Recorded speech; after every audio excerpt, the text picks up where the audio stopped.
Hello and welcome to Your New Jersey. I'm Lisa Marie Falbo. Today, we will talk to the president of the Screen Alliance of New Jersey about the future of Garden State's media and entertainment industries. But first, we have Dr. Keith Strudler, Dean of Montclair State University's College of Communication and Media, to talk about Montclair's exciting new chapter with NJPBS. Keith, welcome to the show. Thank you so much for having me. As a proud graduate of Montclair State University 20 years ago. No, I know. it's not possible. I know. I don't know how it's possible either. My birth certificate must have been a lie. Well, it's great you graduated at 12. Yeah. Congratulations. True.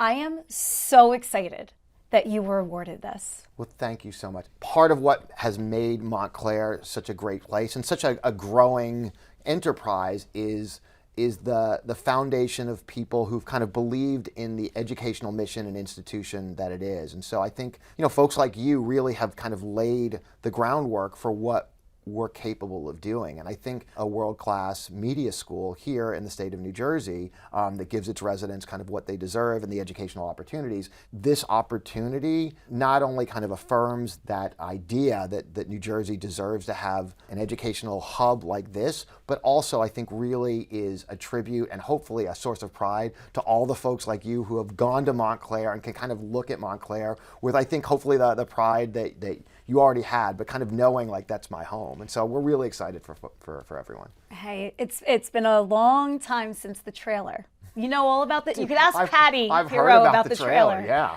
I mean, their offices were literally in a trailer next to the studio, which when I went there, 2004, 5, 6, I thought where I was. I thought I was basically in Hollywood. I never saw anything like that. Now when I go back to campus, you blow everyone out of the water, and this just affirms that. Yeah, it's funny. They refer to, you remember the marketing, it was a Hollywood East, right? And so, but what's interesting, a couple things that are interesting, we actually have a Hollywood program. So we actually have students that are out in LA every semester, which is great. I think we have a huge film and TV program. We've got a great film and TV industry here. And being able to expand upon the mission of NJPBS and public media really fits very well with the growth of the larger media enterprise here in the state of New Jersey. So I think it's kind of a wonderful synergistic moment where I think we're expanding the kinds of both work that happens in media in the state, but also the information that's going to become public. And one of the things that's was a part of our bid and part of our vision. This is a professional news organization, and we're going to be bringing on a team of professional journalists, fundraisers, managers, and so forth that will be running a professional network. But there's a teaching hospital aspect of this. So there's a workforce development part of this. And so it is not a student network, but as you know, our job is to help train the next generation of media professionals. You have been so gracious to hire many of them, right? And so we see this as an incredible opportunity for the state to be able to leverage public media to bring our student population in as interns, in co-op programs, not just at Montclair, but across the state to help develop really a first-class, world-class set of working professionals. You're getting an institution at NJPBS that has served the public for decades. Kind of limping in to your facilities though, and it's up to you and everyone at Montclair and the new staff to bring it to life and bring it to the 21st century. How are you going to do that? So I think, this sounds cliche, the first thing we plan on doing is listening. So I think one of the things that we realize, and we're really lucky at Montclair that we're also the home for the Center for Cooperative Media, probably the best in the country at understanding how to kind of grow and lead community-based news organizations, right? And to understand the importance of civics and media and so forth, and how you find funding and how you really reach publics in ways that they want to be reached and give them the information they need. So part of what we're doing and part of what we did throughout this bid process was listen to communities. So I think the way to fail would to say, here's the plan. We've got our one big broadcast. This is how it's always been done. This is how they're going to consume it, and that's the end of it. Much like as you've kind of evolved and built a media platform, understanding that the world changes and people want to get information differently, that's what we have to do. And so we're going to spend a lot of time talking to communities. We've built, there are over 300 organizations across the state that do amazing news and media and entertainment. We want to leverage those storytellers across the state. We've built partnerships now with well over 10 universities across the state that want to be involved in creating content and storytelling. We have an incredibly unique partnership with New Jersey Athletic Conference. I love that. I saw that in the release. Right? I was so happy to see that. And these are just examples, but the idea really is, kind of twofold. One is we have to listen to communities, and second, we have to build partnerships. And that's going to be, I think, a unique characteristic. Third, and this, again, it sounds cliche, but we understand well, because it's part of the DNA of what you do when you're at a university that tries to teach at the forefront of the discipline, that the way people consume information is very different now than it was 5 years ago, and 2 years from now it's going to be different. Sometimes we become short-sighted in saying we know how this is going to be done. So we're going to be very, very deliberate in social, the ability to broadcast on the app, on Passport. We're going to be leveraging social media storytelling, and I think those different ways in which we can reach people are going to be really, really important in ensuring that the future of New Jersey PBS is reflective of kind of the present and future of media consumption. I think the thing I most appreciate in everything you've said so far as a content creator is that you're making NJPBS so accessible to those people that maybe wouldn't have gotten that opportunity before. And I think part of the reason is because you're recognizing all the different ways everyone consumes, like you said, but you're also tripling the amount of New Jersey programming that currently exists. Is that true? Yeah, and we're trying to figure out how many hours we're going to be able to do on day one versus year one. So yes, there's going to be a significant increase in the amount of original New Jersey-centric programming, and particularly if you consider the amount that we're going to be running on digital platforms and on social platforms. But kind of our internal create as we went through this was we're going to turn public media into the public's media. And that's really been kind of our driving principle. And so if you want to talk about something that's important to folks that live in the state, talk about youth sports. Like talk about, oh my God, I mean, this is the DNA of people's, childhood and parenting and so forth. And I think those are the kind of things that are going to happen now throughout the course of the next several months, which is what are the stories that are not being told, and what are the ways in which we can give people a platform and information that they deserve. We're not going to assume that either A, public media is guaranteed to exist in perpetuity just because it does. Like that inertia doesn't inherently mean that it's going to last forever. So we have to kind of earn that trust. And secondly, and that means we have to be valuable to foundations and to members and to folks that we can fundraise with. And second, we have to be something for everyone. And so we're not going to assume because we're channel whatever we are on the dial that we get viewership. We are going to assume that we have to earn people's trust and people's attention, and that's going to be a very deliberate process. The channel kicks off October 1st? So it's happening fast. So the contract is July 1, but by October 1, we plan to be fully operational. We have, production-ready facilities. We have world-class engineering staff. We have folks that kind of understand programming. We have former producers. We have storytellers. So we're able to hit the ground running in a way that I think is pretty unique. It totally is. So no summer break for you? No, I don't get summers. I think maybe I'll get a night away in the Finger Lakes or something like that. But you don't even want that right now, because this is what you and the university have wanted forever. Since 20 years ago, since I was a student, you wanted this. Yeah. This was the vision. This was always kind of what the vision was what could a world-class college of communication and media do? And I think there was always the thought that there needed to be a partnership that kind of leveraged educational and kind of the facilities with what's happening in the professional and public media world. So we're kind of just stewards of that mission in a fun way. Well, even though Montclair State University has exploded over the years, it still is the best kept secret. But I think now the secret's out. The secret might be out, which is great. And we look, it's easy to sell something when you have a great product. So we're incredibly proud of, at our core, what we really are, which is a place that teaches. public media is public education, and so it really is a mission-based kind of thing. We increasingly hope, as our students win more student Emmys and we finish high in Bateman PR competitions, we increasingly believe that other folks aren't surprised anymore, which we're really proud of. Exactly. And one of them is in the back controlling the whole show right now, Izzy Conklin. And we also have Elena Plumser, another proud Montclair State University graduate, who's been editing Your New Jersey since the beginning and also works at MS Now.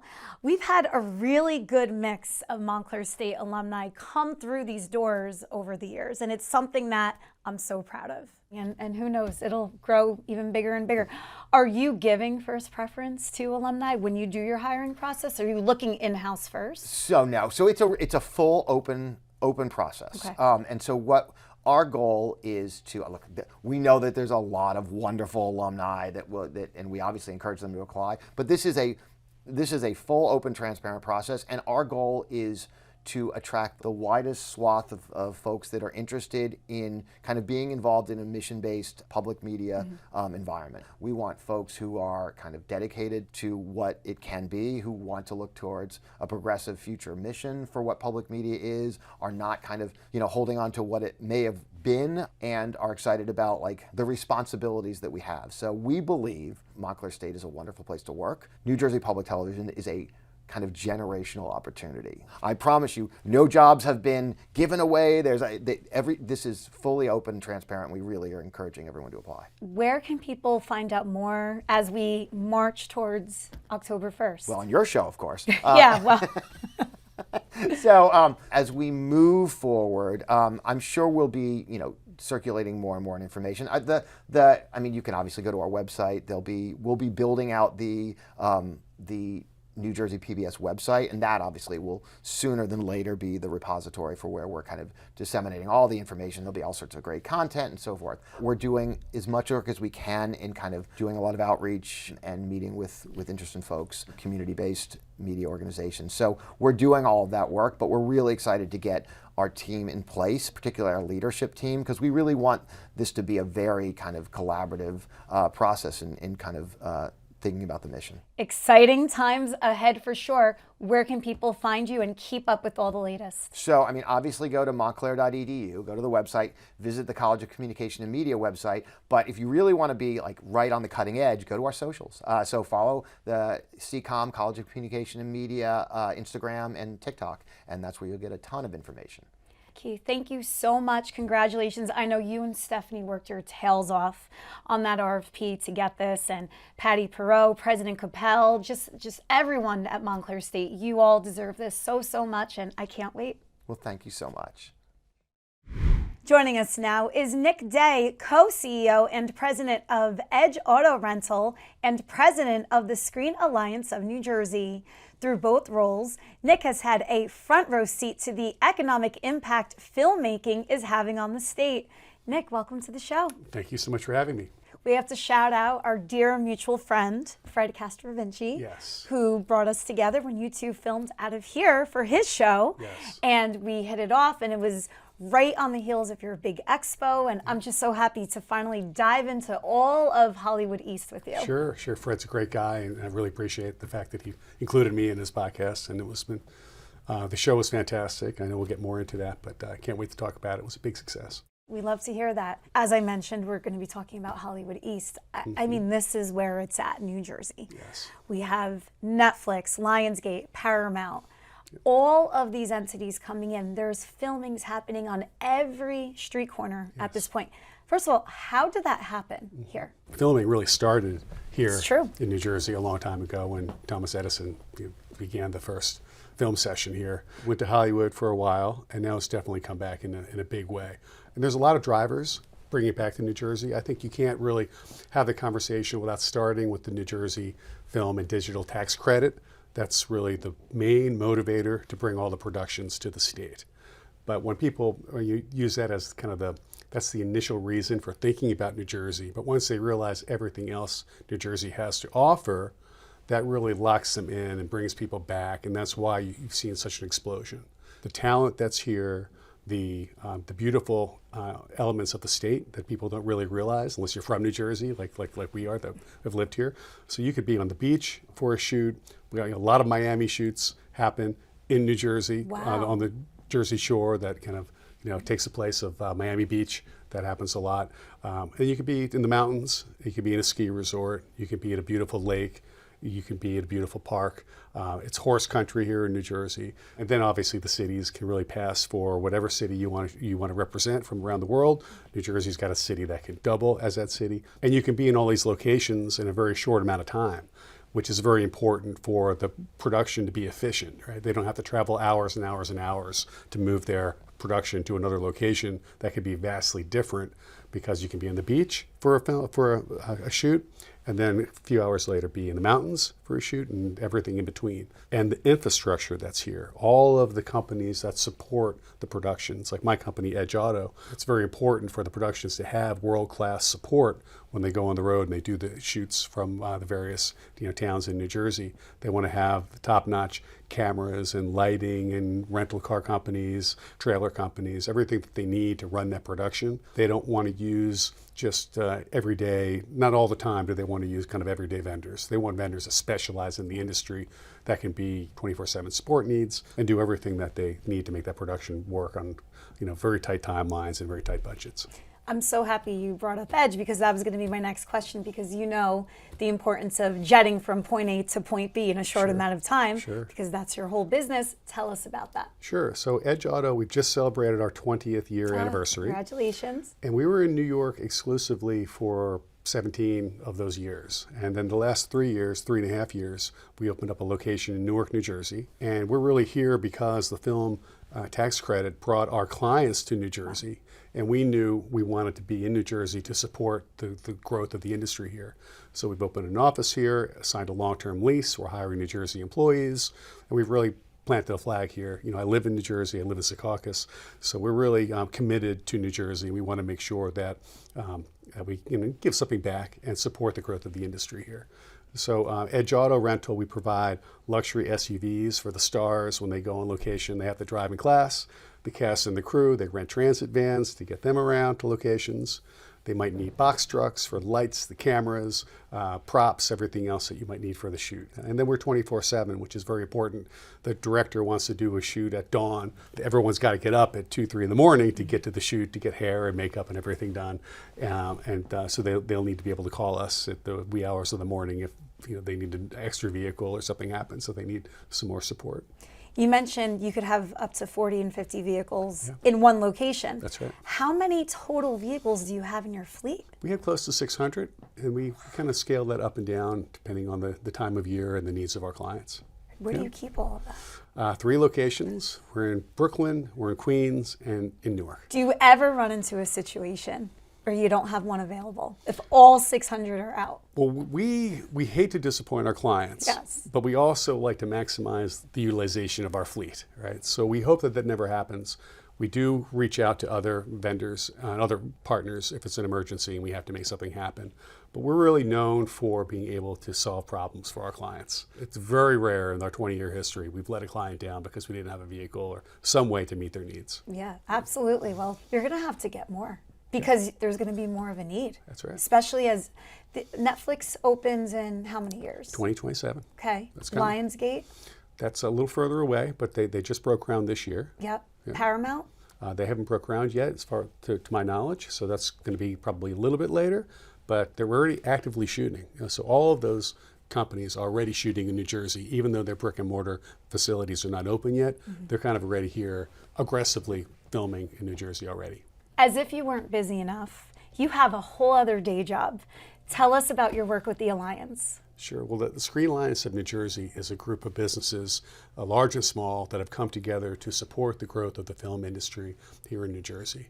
So on our board, you've got Netflix, NBC Universal, Teamsters 817, companies like Edge Auto, Emerald Green Trailers, large and small businesses that come together to kind of lobby in Trenton, support the tax credit, support other projects to make it more seamless for companies to come to New Jersey. We have our Film Expo every year to kind of promote the industry, and we have regular networking events and newsletters that we kind of make sure that people are aware of what's happening in the state. Speaking of the Film Expo, I was so sad to miss it, but you had it at the Meadowlands Arena. I was so happy to see that building open for business. I didn't realize that a lot of productions still happen out of there.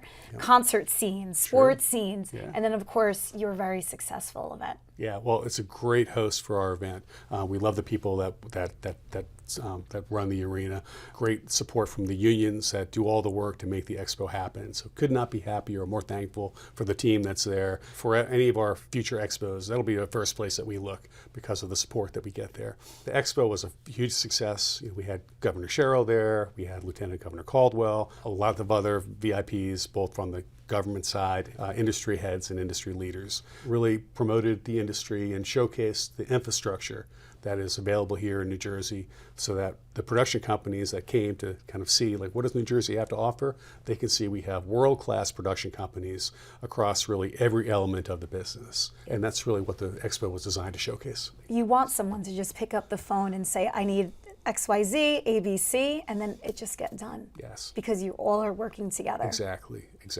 We partner also with the New Jersey Film and Television Commission as well. They're really another reason why productions come to New Jersey that I feel I need to mention, because the productions come in and they need something, they need help with a particular town, or they need help with a permit, or they just need help with the tax credit or an application for the tax credit. They've got a tremendous resource with the Film Commission, super active, working with the towns to make them film ready. So if a town wants to be film ready, they enter into that program. They learn about what does it mean to have a production come to town, what are the pros and cons, and how do we manage that? How do we make our town attractive for the productions to come in, because it's good for the local businesses. They're going to the coffee shops and the dry cleaners and the restaurants and the hotels. They're renting, they're hiring security teams from the local town. So it's fantastic for the businesses of the town, and it's good for New Jersey as well. What were some of the conversations that came out of the expo? That's a great question. I think one of the most important ones is where the risk for the future of the industry is today. I think people went into the day thinking maybe it was technology. AI. And AI might be a risk. And I think they left with more of a message that we're losing productions overseas. And the big risk to the industry is that if we continue to lose our ability to keep the filming here in the U.S. because our competitors are overseas and they have fantastic tax credits, and it's often cheaper for productions to go overseas than it is to stay in the U.S. to film. So that was a real topic that came up on several of the panels and was a topic of conversation. We're going to continue that conversation. What can we do to keep the filming here in the U.S.? Obviously, we want it in New Jersey, but we want New York and California and Georgia and all of our brother and sister states to do well as well.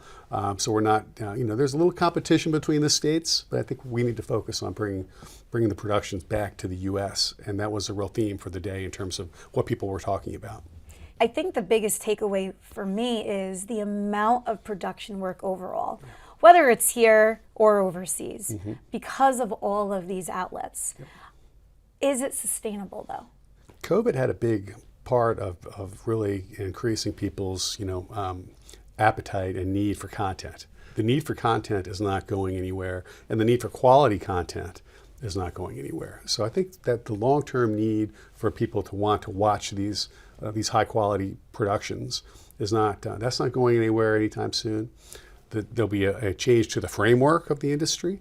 AI and other technology developments are going to impact what we're seeing. But I don't feel like there's going to be, we're going to lose the appetite for the consumers to view the content. Nick, this was so much fun. Thank you again, Fred Castrovinci, for bringing us together.